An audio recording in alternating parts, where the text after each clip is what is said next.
Assalamualaikum warahmatullahi wabarakatuh. Karena udah kenal, jadi gak usah kenal lagi ya. Lanjut pembahasan materinya tentang badan hukum, yaitu perusahaan pengiriman barang di Indonesia, kajian dasar hukumnya, karakteristik, pendirian, pengelolaan, pembubaran dan kasus.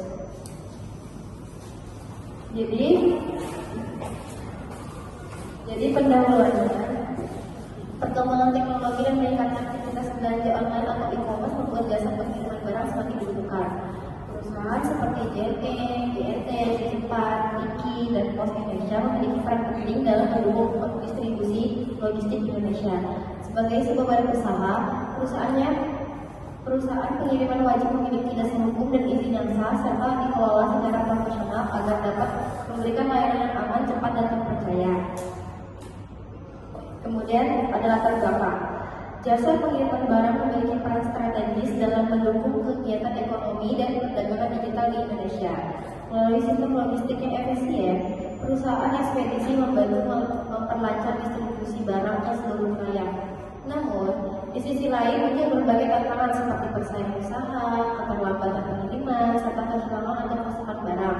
Oleh karena itu, penting bagi kita untuk memahami aspek hukum, pendirian, pengelolaan, dan pembubaran perusahaan pengiriman agar kegiatan usaha berjalan sesuai aturan dan melindungi komitmen. Selanjutnya, dasar hukum akan dijelaskan oleh rekan saya. Baik, selanjutnya ada dasar hukum. Yang pertama, Undang-Undang Nomor 40 Tahun 2007 tentang perseroan terbatas. Yang kedua adalah Undang-Undang Nomor 8 Tahun 1999 tentang perlindungan konsumen.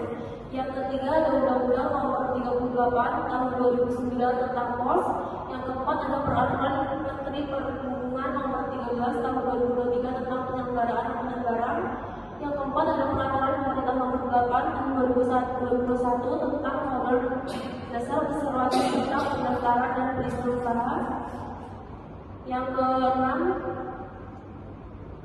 Yang kelima ada peraturan OSS atau Online Single Submission untuk perizinan berbasis elektronik.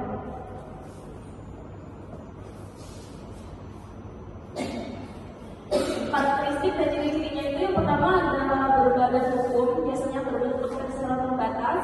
Yang kedua memiliki izin usaha jasa pengiriman atau logistik dari Kementerian Perhubungan. Yang ketiga kegiatan utama seperti pengiriman, distribusi, dan logistik barang.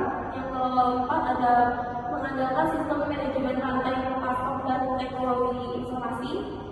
Yang kelima ada memiliki jaringan luas dan kerjasama dengan mitra agen akuntir. Baik, selanjutnya akan dibacakan oleh teman saya.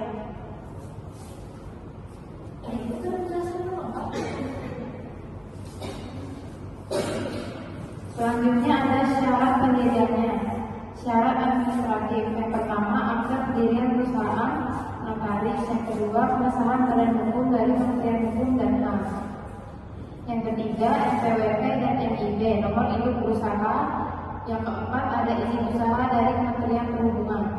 Kemudian proses pendirian. Yang pertama, pembuatan akta pendirian melalui notaris.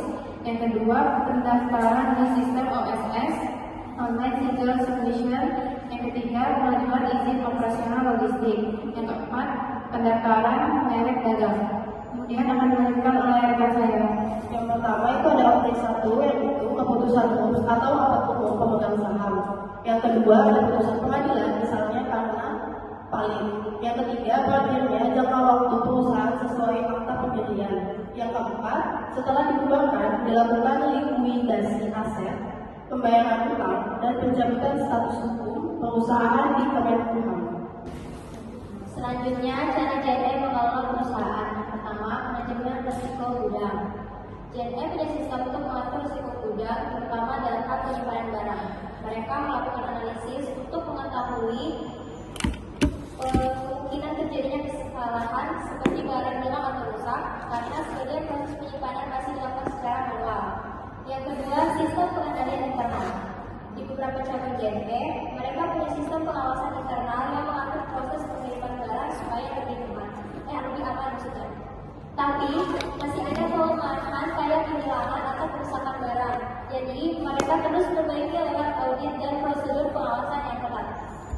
Yang ketiga, pengaruh lingkungan kerja dan komitmen organisasi terhadap sumber daya manusia. JNE sadar kalau kinerja karyawan dipengaruhi lingkungan kerja dan komitmen mereka. Jadi, berusaha ciptain suasana kerja yang nyaman dan suportif supaya karyawan loyal dan produktif. Dan yang terakhir, pengelolaan proses bongkar muat dan operasional fisik. JNE juga punya proses bongkar muat barang yang efisien dan tidak ada keterlambatan. Mereka mulai pakai alat bantu kayak konveyor biar lebih cepat dan mengurangi resiko barang rusak. Selanjutnya saya silakan kepada rekan saya.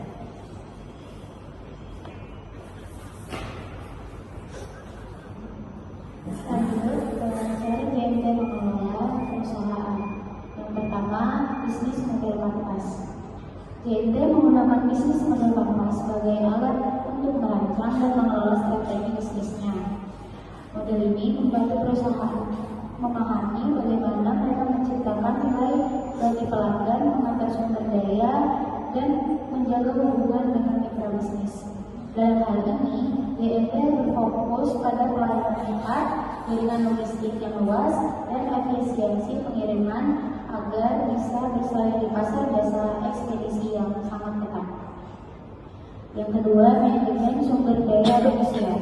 Sumber daya manusia menjadi kunci keberhasilan JNE.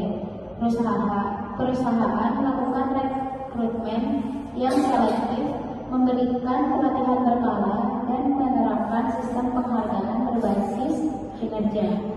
Hal ini bertujuan agar setiap karyawan bisa bekerja dengan profesional, bertanggung jawab, dan menjaga kualitas pelayanan terhadap pelanggan. Yang ketiga, manajemen kinerja.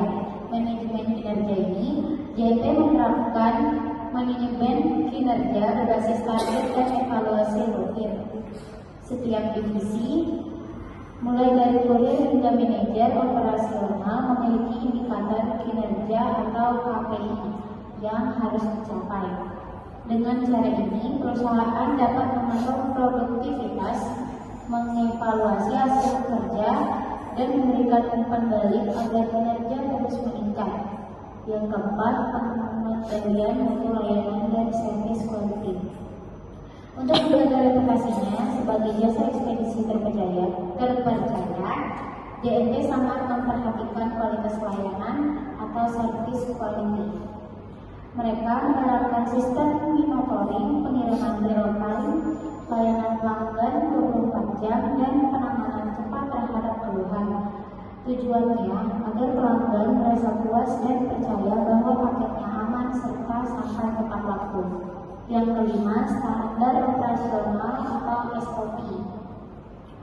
JNE memiliki SOP yang jelas dan ketat di setiap tahap operasional, mulai dari pengiriman paket, penyortiran, distribusi, hingga pengantaran ke alamat penerima.